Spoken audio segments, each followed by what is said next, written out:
What if the most advanced civilization to ever exist wasn't Atlantis, and wasn't even on the historical record?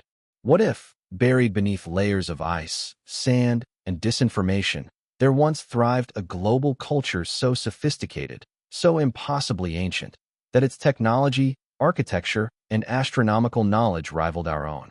Mainstream historians will tell you humanity only rose to civilization around 6,000 years ago. But recent archaeological findings, suppressed satellite scans, and ancient maps that shouldn't exist are pointing toward a different truth, a truth that would flip our understanding of human history upside down. They don't want you to know this. Because if this civilization really did exist, then everything we know about the rise of mankind, our religious texts, and even the origins of science and mathematics would have to be rewritten. This lost culture wasn't local. It was global, and traces of its existence are emerging from every corner of the Earth. From megaliths that defy modern engineering to underwater cities that predate the pyramids, the evidence is mounting. And in this documentary, we dig up what they tried to bury. Welcome to the truth. For centuries, Antarctica was considered a pristine, untouched wilderness, a frozen continent of pure ice, void of any trace of civilization. But what if that's not true? What if, beneath those miles of ice, lie the fossilized remnants of something so ancient, so monumental, that it threatens the very timeline of human history? In 2016, a set of satellite images stunned independent researchers. Beneath the ice, strange formations emerged, geometric patterns, symmetrical ridges, even what appeared to be dome-like structures. Google Earth users began reporting anomalies resembling pyramids, massive, perfectly angular forms rising from the ice, eerily similar to the pyramids of Giza. But it wasn't just amateurs who took notice.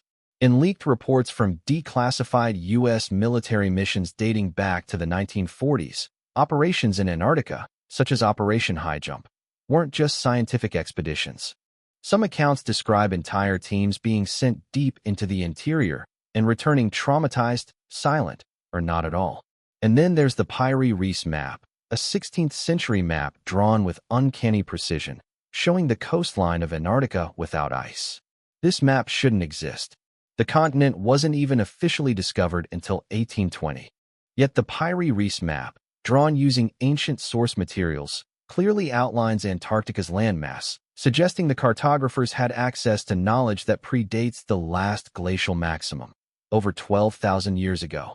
This single piece of cartographic evidence alone challenges the conventional view that Antarctica has been frozen for millions of years.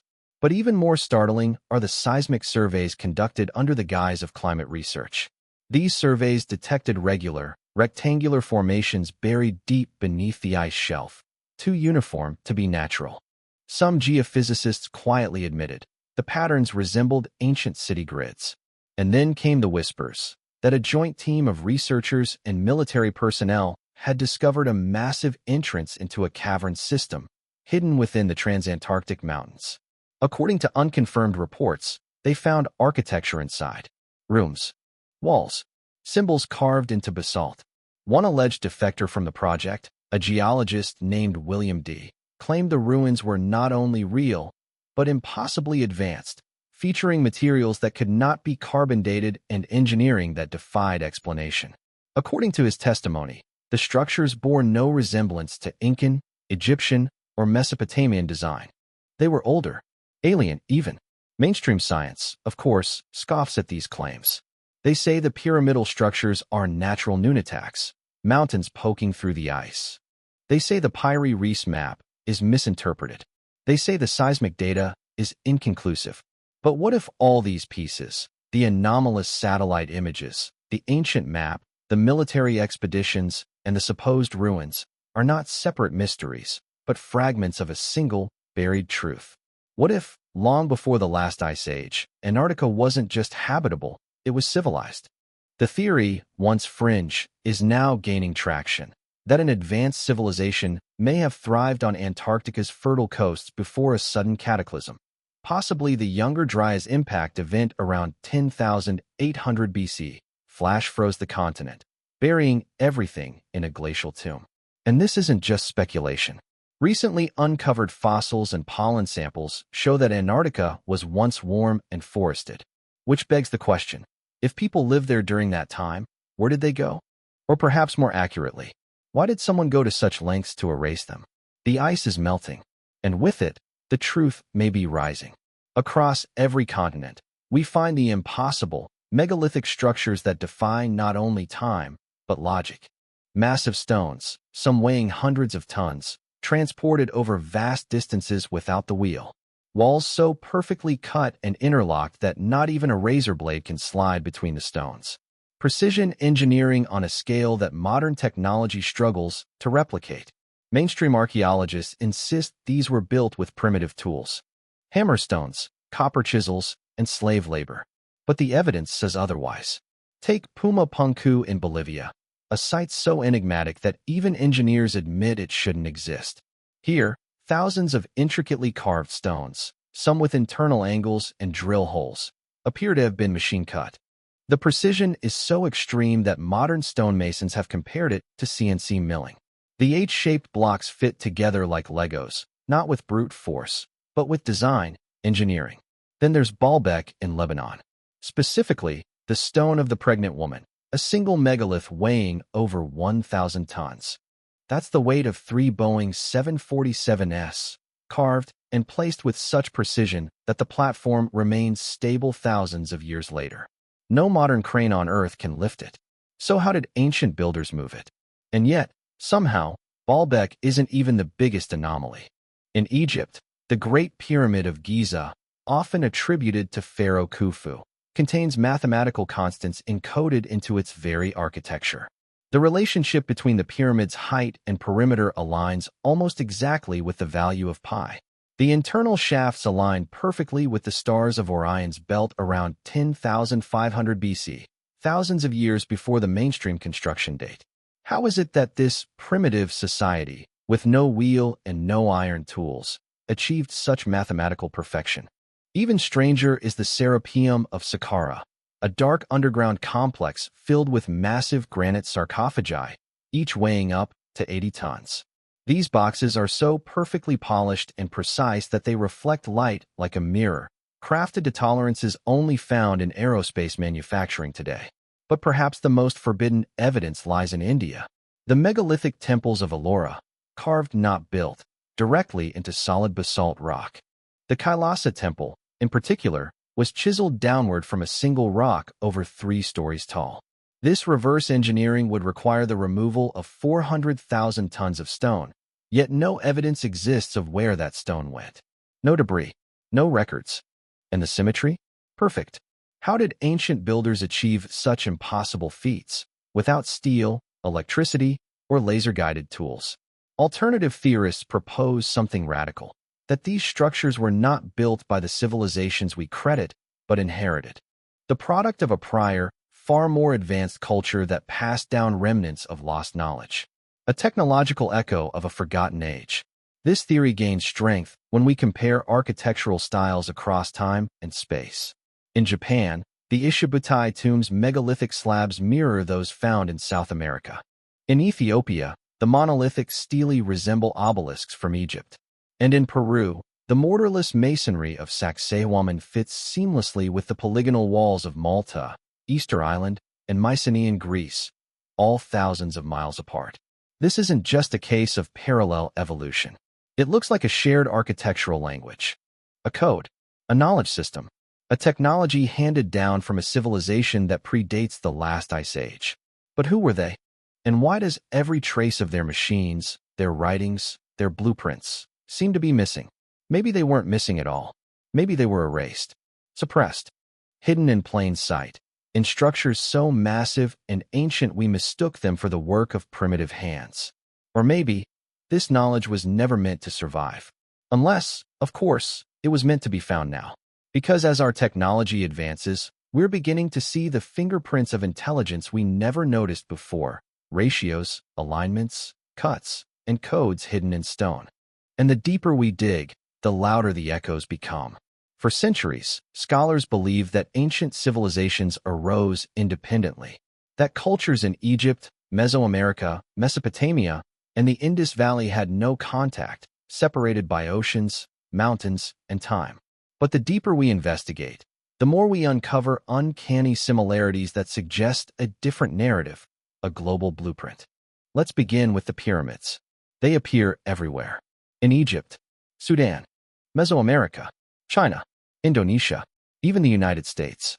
Cultures that were supposedly isolated from each other for thousands of years all independently chose to build massive pyramidal structures, often aligned to the stars, often on similar latitudes, and often incorporating sacred geometry.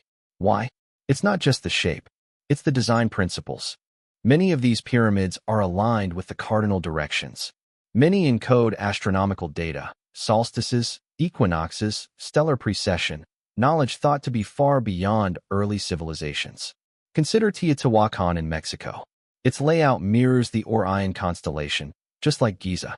The two sites are over 7,500 miles apart, yet both show the same alignment, the same celestial focus.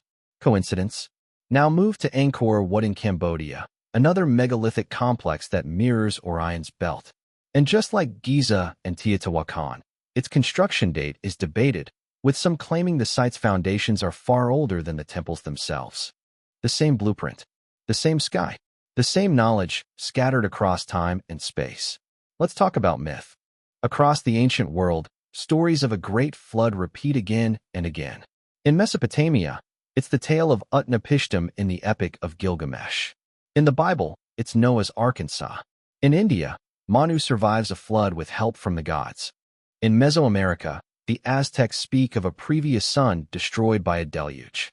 The Aboriginal Australians, the Chinese, the Greeks, the Zoroastrians, all tell stories of a world-ending flood, followed by the rise of a new civilization.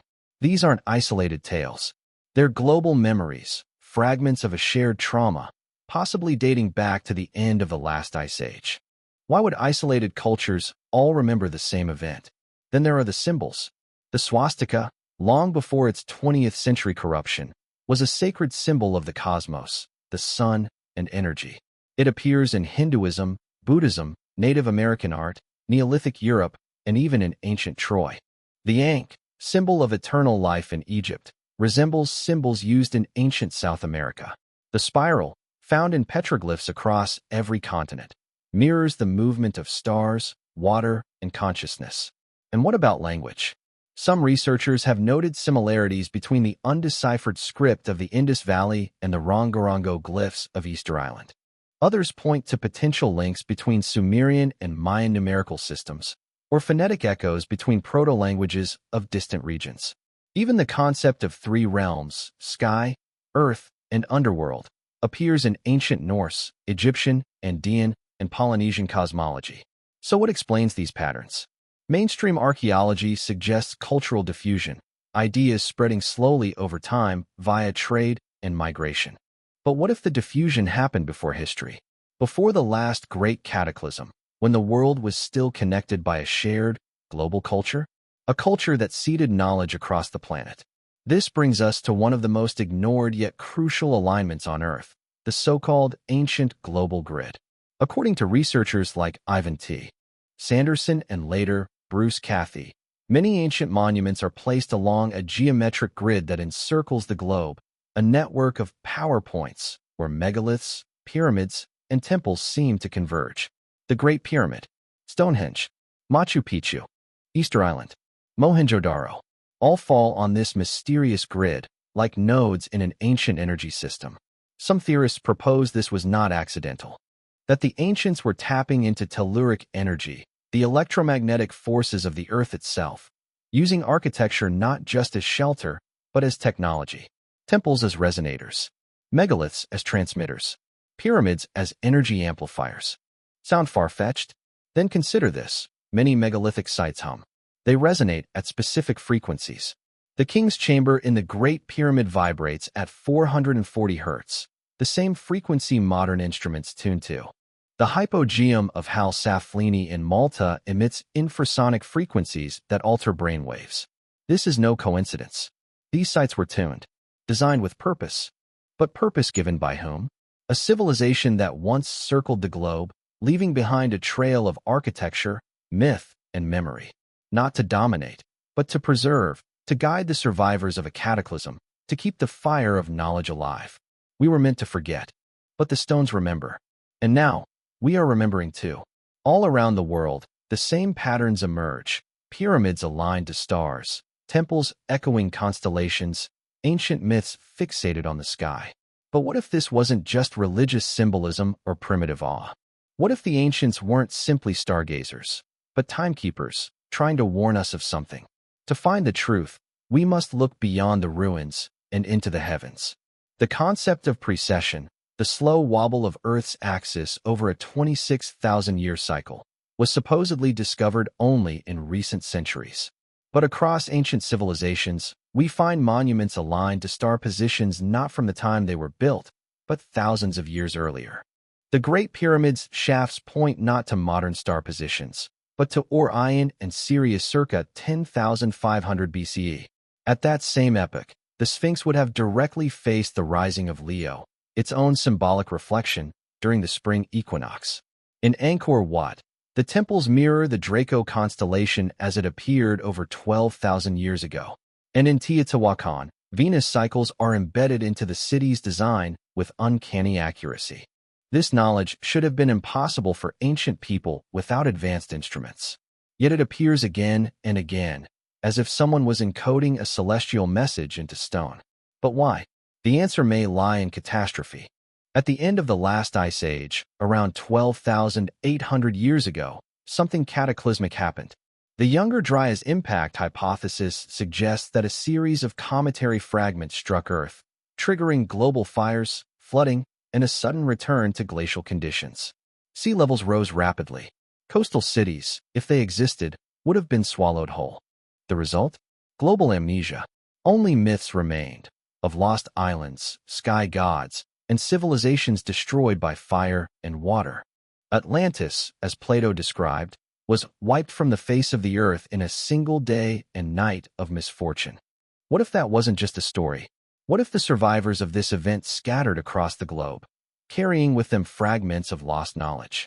What if they became the mysterious culture bearers, the godlike figures found in myths from every corner of the world? In Sumer, they were the Anunnaki, sky beings who brought writing and kingship. In Egypt, Thoth, the god of wisdom, emerged suddenly with knowledge of the stars. In Mesoamerica, Quetzalcoatl taught agriculture, astronomy, and architecture. In Peru, Viracocha rose from Lake Titicaca after a great flood, bearded, robed, and light-skinned, to rebuild civilization. All of these gods shared the same traits. They came from the sea or sky. They brought forbidden knowledge, and they disappeared. But were they gods? Or were they the last survivors of a civilization so advanced it appeared divine?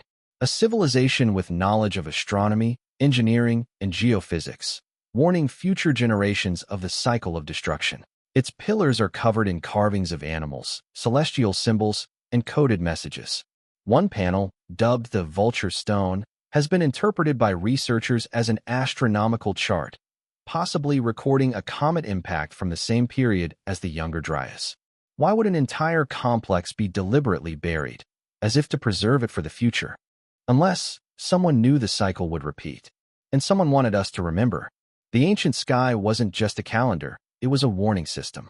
Because if cataclysms are cyclical, if they follow celestial patterns, like precession or cometary orbits, then the ancients were trying to tell us, this has happened before, and it will happen again. Now, as we unlock satellite imaging, LiDAR scanning, and seafloor mapping, we are beginning to uncover the truth: submerged ruins off the coast of India, Japan, and Cuba. Temples hidden beneath dense jungle canopies. Megaliths beneath the sand, each one a fragment of a lost world. And yet, even now, the establishment resists. Funding is pulled. Findings are dismissed. Careers destroyed for asking forbidden questions. Why? Because to admit this truth would shatter everything. Not just our historical timelines, but our identity. It would mean we are not the pinnacle of civilization, but the rebuilders. That we are living in the shadow of a forgotten golden age. That humanity rose before, fell in fire, and rose again. And maybe, just maybe, it's happening again. The stars are shifting. The ice is melting. The past is speaking. Are we ready to listen? What if we've been looking at history backward? What if humanity didn't slowly crawl from caves into cities, but instead fell from incredible heights, from a civilization with knowledge so profound, so interconnected, that even today, we barely comprehend the remnants they left behind? The evidence, scattered though it may be, is there. Submerged ruins that predate written history, megaliths that mock our modern tools, identical myths, symbols, and alignments found across distant continents, and astronomical codes embedded in sacred architecture, all pointing to a cataclysmic event and perhaps a coming one. Mainstream archaeology may continue to ignore these anomalies, but the Earth remembers. The stars remember. And now, so do we. If this forgotten civilization truly existed, what did they know? What knowledge was lost in fire and flood? Could it hold the key to energy, healing, time, consciousness, or even our survival? And most importantly, what else is buried, waiting to be found? Because if they walked this earth once, they left signs. Not just for glory, not just for legacy, but perhaps for us. To remember, to rebuild, to awaken. So the next time you gaze at the stars or stand before a weathered monument, ask yourself, what if this isn't the first time humanity has risen? What if we are just the aftershock of a civilization so advanced, it became myth? Subscribe to uncover more forbidden archaeology, lost technologies, and the mind-bending truths history tried to forget. Because this isn't just about the past, it's about everything we thought we knew.